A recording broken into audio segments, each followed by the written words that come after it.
Hey ladies. So, with New Year's Eve just passed, I'm sure that all of us, myself included, have made a New Year's resolution. Maybe yours was that you wanted to lose weight, or that you wanted to stop smoking, or spend more time with your family, or spend less time working, or go to church more. You could have had so many things for your New Year's resolution.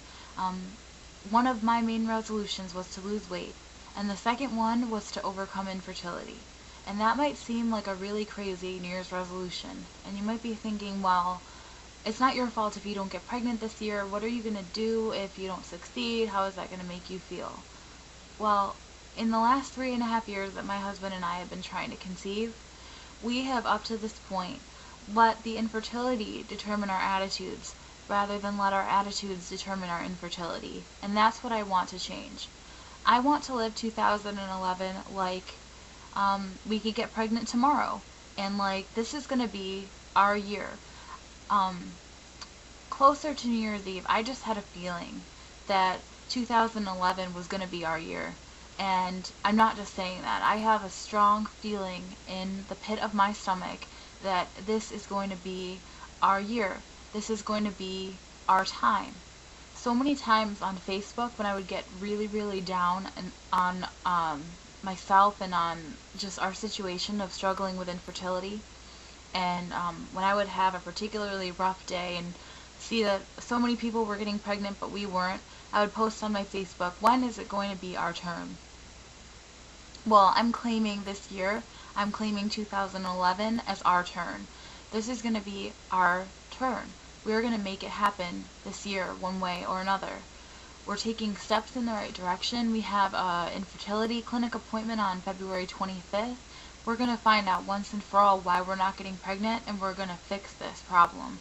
We're going to make it happen if we can. If it's anything that we can help along, then we're going to do everything in our power to claim this year as our BFP. And I am not going to let another day go by when I'm going to let myself get down and say it's never going to be me. I'm just not going to allow it, because that negative attitude is not helping the situation any. And I am doing a lot of things differently this year than I've done in the past that is meant solely to prepare myself and my heart and my life for having a baby, because I just know beyond a shadow of a doubt in my heart of hearts it's coming soon. Our chance is coming soon, and your chance is coming soon too. The other day I was talking to my husband about this complete and total change of heart, because I'm usually a realist and I don't necessarily always have the most positive attitude when it comes to things like this, especially the infertility, because let's face it, it's really hard when you see everyone around you getting their BFP, and month after month after month you see that one line instead of two, or that sad face instead of the happy face, or the not pregnant instead of the pregnant, whatever brand of pregnancy test you take, you know how it feels when you get that negative result. And you know how out of control that you feel when you don't know or don't understand why you're not getting pregnant, or why you're not ovulating, or why the medicines aren't working. It can be so overwhelming. Well, I'm choosing and making a choice every day when I wake up that I'm going to live my life like I have control over this situation, and like I'm going to do everything in my power to make it happen. One of the things that I've done in order to focus on the positive and ignore the negative is to start building up a little stash of treasures for my someday baby. And I know a lot of you ladies on Facebook and YouTube have already done this, so I'm a little slow on the uptake. But I already shared with you guys in the past, a few videos ago, a couple of the little treasures that I got for our future baby. And I've gotten a couple more, and the amazing thing about these is that they're nothing that I've paid for out of our own money. I told you in that video previously when I talked about Listia that I joined Listia, and I've been getting rid of some of the books or movies or things around the house that I don't use, and I've been auctioning it off and getting credits for that, and I've been using those credits to buy new or gently used baby items. And that is what we're using for our someday baby fund and collection. And a couple of the things that I have gotten most recently for our Sunday baby, I'm going to go grab for you now so that you can see them.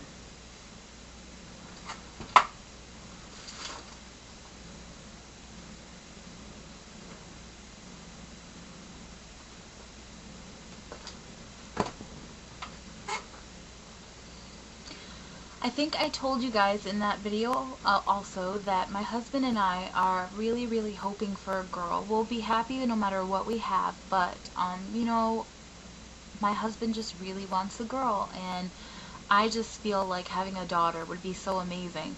And if you saw my last vlog about my PCOS confessions, you'll understand why.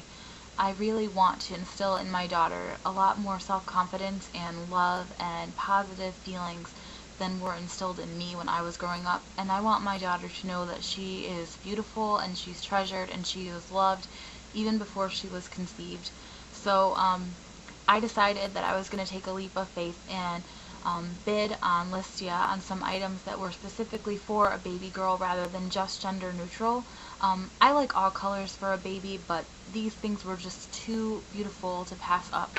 So a couple of the things that I bid on and won for our little baby collection was this was one little newborn onesie, and it has a little daisy in the middle, and I just love the polka dots and I love the red, and I thought it was so cute. So we got that. And then the other thing that I love is this little panda bear onesie with the pink and white polka dots. And there's this little bib, and it says, "I'm a little princess."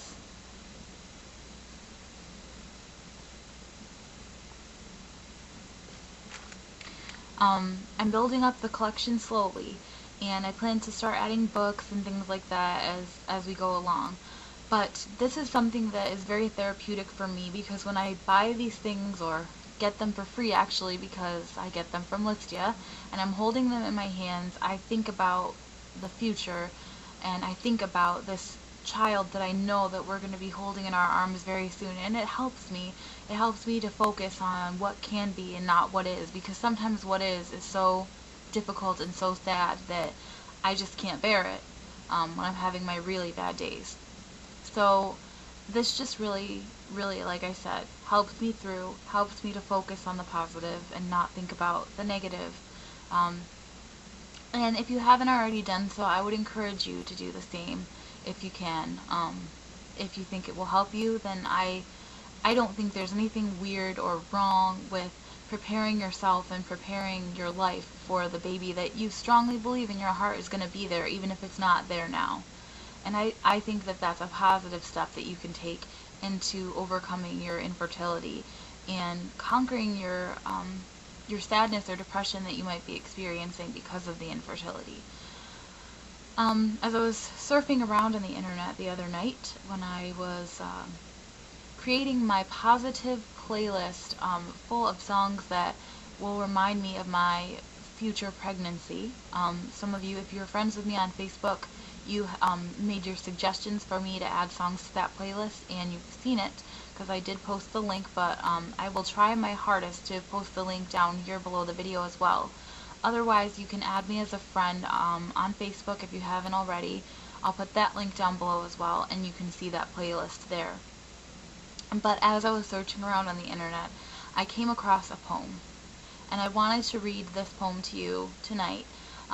It absolutely changed my perspective and changed the way that I was thinking about this infertility journey, and it really did help me even more so to instill in me the drive and desire to overcome the infertility and to end this journey as parents.